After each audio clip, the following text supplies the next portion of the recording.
tous, j'espère que vous allez bien. Je vous retrouve aujourd'hui pour une vidéo qui ne sera pas un vlog, on sera sur une vidéo face cam comme vous l'avez vu dans le titre.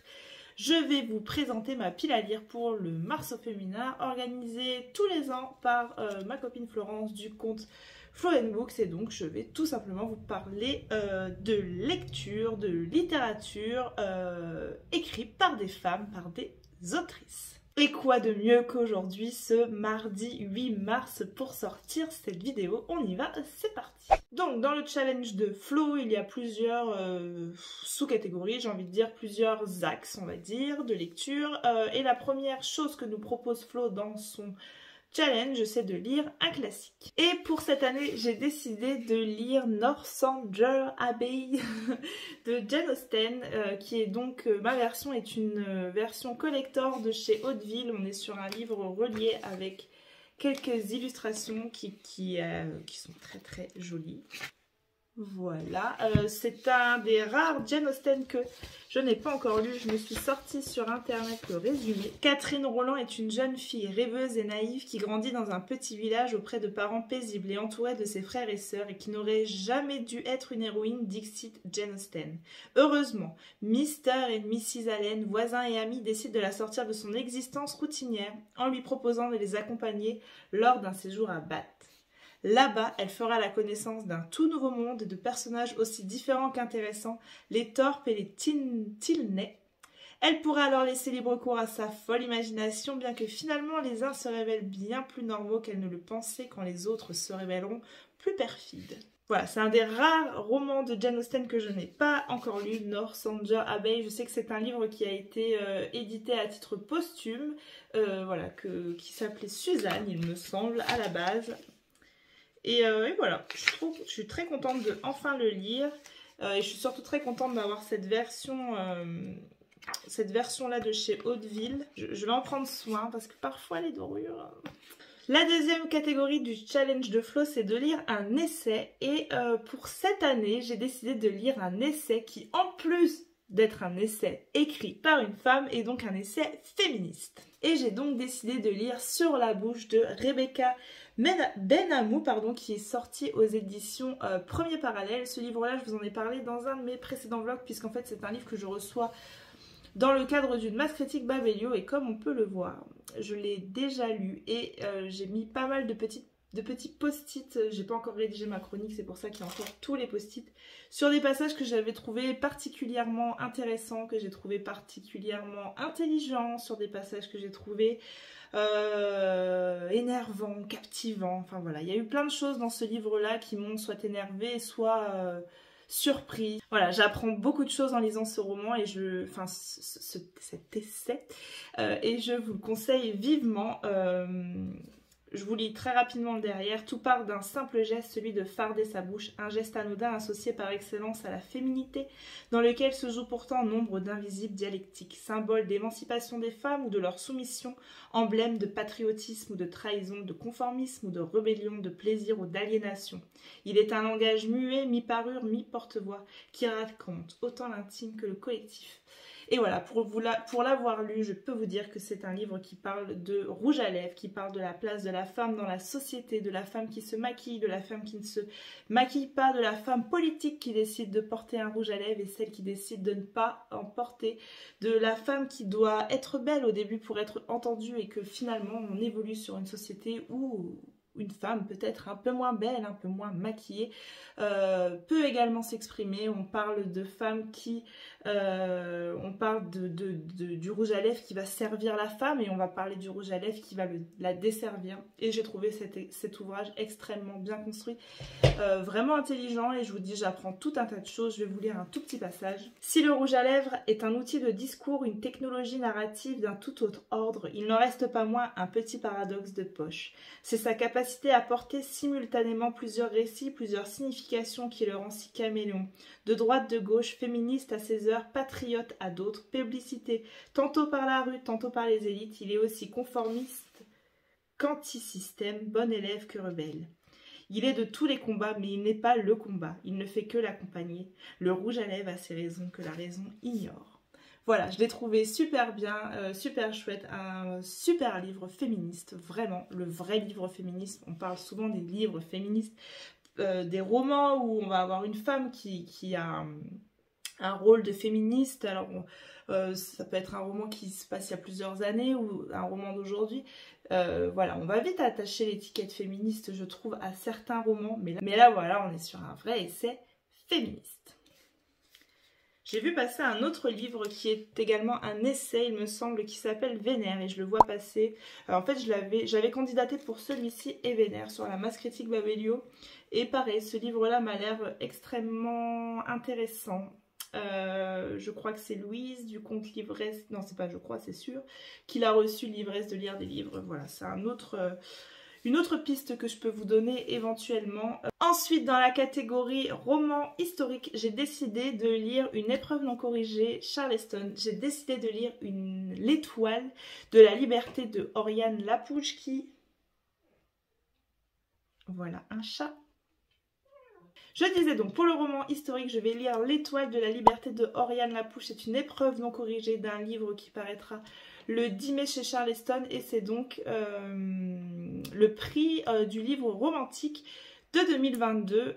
Et c'est donc un livre qui parle de la ségrégation, qui est un tout petit peu après la ségrégation. Je l'ai commencé hier, donc je sais maintenant de quoi il parle, et je trouve que pour un roman historique il fera parfaitement le job. Je vais vous lire la 4e. États-Unis 1960. Marie, jeune journaliste, est envoyée dans le Mississippi pour couvrir une période cruciale dans la lutte des droits civiques. À l'approche de l'élection présidentielle, alors que tous les citoyens, quelle que soit leur couleur de peau, ont le droit de vote, très peu de Noirs sont inscrits sur les listes électorales par peur de représailles.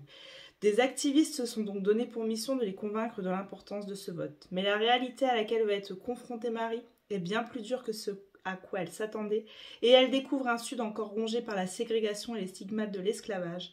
Alors que passé et présent s'entremêlent, réussira-t-elle à marcher vers sa propre liberté? Voilà, j'ai déjà commencé hier, j'ai pas beaucoup avancé, mais je peux vous dire que voilà, il se passe cette histoire avec Marie en 1960 et qu'on part également dans le passé avec un autre personnage. C'est un livre qui a une double temporalité, en plus j'aime beaucoup les livres avec des doubles temporalités.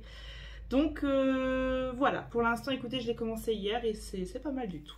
Ensuite, une non-fiction, j'ai décidé de lire Une bibliothèque féministe qui est donc parue aux éditions L'Iconoclaste. Et en fait, ce sont des femmes qui vous présentent un livre féministe qui a marqué leur vie, qui a marqué peut-être leur manière d'agir, etc. J'ai un petit peu commencé, j'en suis à la page 45. C'est un livre que je vais lire en fait sur tout le mois, qui va m'accompagner sur tout mon mois de mars. Avec un très joli marque-page, très dans le thème, qui me vient de la boutique de Léa, du compte Léa Boukadic. Je vous mettrai sa boutique en barre d'infos. Et donc voilà, ce sont plusieurs femmes qui vont vous raconter le livre qui marque leur vie, qui vont vous raconter quelle influence il a pu avoir, qui vont vous raconter tout un tas de choses. Voilà, c'est un livre qui parle de femmes qui aiment des livres. Je pense qu'il va être très bien ce livre, et surtout il va être inspirant, et je pense que je vais en sortir avec une wishlist qui va s'agrandir, et une palle qui finira également par s'agrandir. Ça, je l'avais repéré chez Flo et il me semble que elle l'a terminé. Bon, je ne sais pas, je dis peut-être des bêtises. Enfin voilà, ça c'est ma lecture qui va m'accompagner sur tout le mois de mars. Et ensuite, pour finir, dans les catégories que nous propose Florence, il y a un polar, un thriller ou un cozy mystery. Pour cette année, j'ai décidé de lire un cozy mystery, puisque je vais lire le tome 5 des aventures d'Anna Swensen, et donc Meurtre et Cupcake au caramel de Joanne Flug. Bon, ça, je vous en parle assez régulièrement de ce cozy mystery. Un de mes cozy mystery préférés. Celui-ci, il fait 400 pages presque, 387. Ouais, 387. Voilà, je ne lis pas la 4e parce que je trouve que parfois la 4e en dit un petit peu trop sur ce cozy mystery là. Donc je ferme les yeux et je vais juste retourner à Lake Eden et retrouver Anna. Ça, ce sera plutôt en fin de mois, il me semble. Voilà. Voilà, ça c'est pour suivre bien la petite liste, le petit plan que nous propose Flo dans ce challenge. Je vais également lire d'autres choses. J'ai lu La Villa des Petits Bonheurs, le dernier livre de Lucy Diamond qui sortira au mois de mai aussi, il me semble. Je l'ai terminé, je vous en parlerai dans le prochain vlog un petit peu rapidement. C'est une lecture d'été. Voilà, on va dire ça comme ça. Je vais également lire La Fabrique de souvenirs, des souvenirs de Clélia Rinucci. C'est un livre que Florence, il me semble qu'elle le casse dans son roman historique.